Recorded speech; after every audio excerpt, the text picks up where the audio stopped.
to Confessions at Room 3428. I don't know if I'm filming this as an extra, or if this is going to be part of my Saturday, although Addie will probably be challenging me something awful, something on Saturday. So,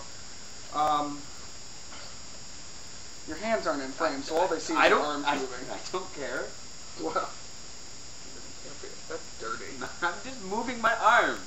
This is my friend Erik. Say hi, Erik. Say hi up there. You're not down there. I know, but it's... Hi. Hi, everyone. He likes to stare at himself. Anyway, so this is my BFF from a couple weeks ago, and I posted the picture of us. Only from a couple weeks ago. We've just met, now we're BFFs. Friends for years. For 2 weeks. Oh, okay. For 2 weeks. Just for 2 weeks. He's my child's godfather. My child. There's no real purpose. I just said that I'd get him on the vlog. So here he is. I'm here. Just in from Fiji, actually. Yes. Just in. Just got in.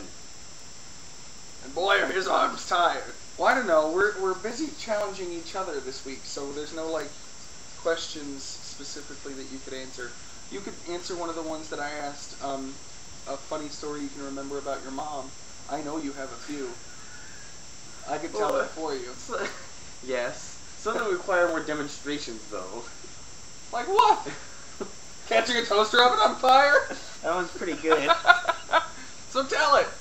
Okay, so we were at we get a beach house in Florida, which is okay. So let's pause, and I'll edit in a picture of your mother here. Okay. So this is Beverly Nelson, Mrs. Nelson. Okay. All right. Now continue the story.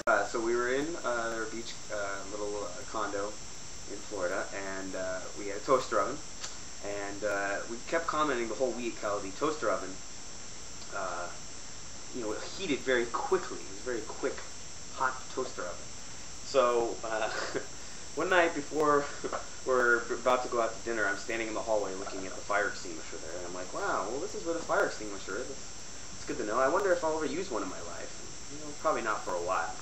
So the next day at lunch, my brother, my dad, and my sister and I are all sitting outside in the patio having our lunch. And my mom had placed some Triscuits into the toaster oven because they were kind of stale. Like a cracker. Yeah. And so she turned the toaster oven on and then went into her bedroom to get something and then came back out. And when she opened the toaster oven, the rush of oxygen caused the Triscuits to burst into flames. And so we're all sitting out there and we just hear this, help! Help! So I come running in there and there's flames, like 3-foot flames shooting out of the toaster oven. My mom's sitting there, help! And I run over and grab the fire extinguisher and rip off the pin and fire extinguisher foam. Well, yeah, fire extinguisher stuff all over the place. The fire was extinguished. The Triscuits were burnt, and the toaster oven still worked. We're just a little more cautious about it from there on out. So, speaking of funny stories that involve his mother, it was like his first day back from school for a break, and he made a pizza in the oven, and he had set his laundry basket oh so lovingly down in front of the laundry room for his mother to do his laundry. So we're eating the pizza, and she walks through, and she's just like, well, he just expects me to. And of course he's just like, I love you! So I take a bite of pizza, and then attempt to say, yeah, my mom got on to me about that too, but with a mouthful of hot pizza, what I actually said was, yeah, my mama, ha ba ba ba da ba ba. I kept going. I didn't stop trying to talk. I kept going. And he just looked at me like, and then we laughed hysterically. Kind of blank pants, the dance of life, Lois. Our favorite quote from Family Guy. The first time we saw it, it's like, dance the dance of life, Lois! And he crashes into the over the coffee table in the bookcase. Yeah. Gold china. What else do we do that's funny? We don't do that. He's entirely heterosexual, except for that one time. Why? These people don't know me. They might think there's a one time. There was not a one time. We did share a bed last night, but So he was spooning with some bitch. I was. This bitch. There we go. Whoa. Oh God. What are you doing? I was trying to get her to get the damn No. bear. You alright? I didn't want the bear. Okay. Don't make it. We're friends since band. And these people probably even know you play a musical instrument. I told them that I was a boner Okay. at one point. In the 6th grade. I played the trombone in 6th and 7th grade. Oh, okay. True. Didn't play it well. So this is just a random blog. Yeah, this one is not. My scheduled day You is said there was Saturday. challenges. Are we supposed to challenge people? No, because I it's not. challenge you to learn French. There you go, guys. Let's see it. Eric Nelson has challenged you to learn French. No. To Speaking of France, we know of a book that's going to be published in France.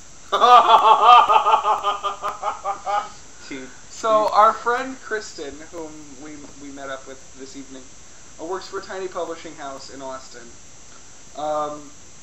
We received a book to assist with a story from a man who used to work for Disney.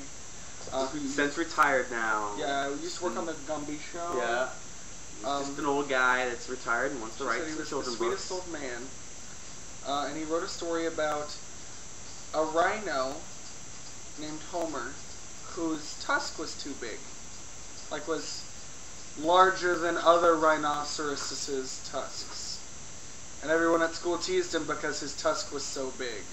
One day, walking through the jungle and he sees a rainbow off in the distance. And he's like, ooh, a rainbow! So he runs out to the rainbow and he notices that Mr. Rainbow has a hole in him. And that all the colors are draining out through the hole. So Homer takes his enormous tusk and rams it into the rainbow hole to stop the colors from bleeding out. And the rainbow gives a shiver. It shudders. It shudders from the impact.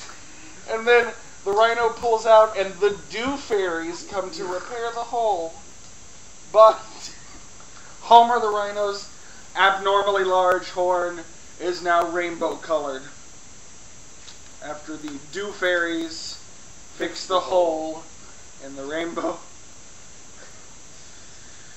There was excitement that the French government is using English language children's books to teach children in France English, and this little tiny publishing house it was one of their first books to be optioned internationally for that purpose, so that little children in France can learn English by reading Rainbow rhinos. About a rhino with a large horn who rams it in a rainbow. Do you ever do these pamphlets? They would have no idea.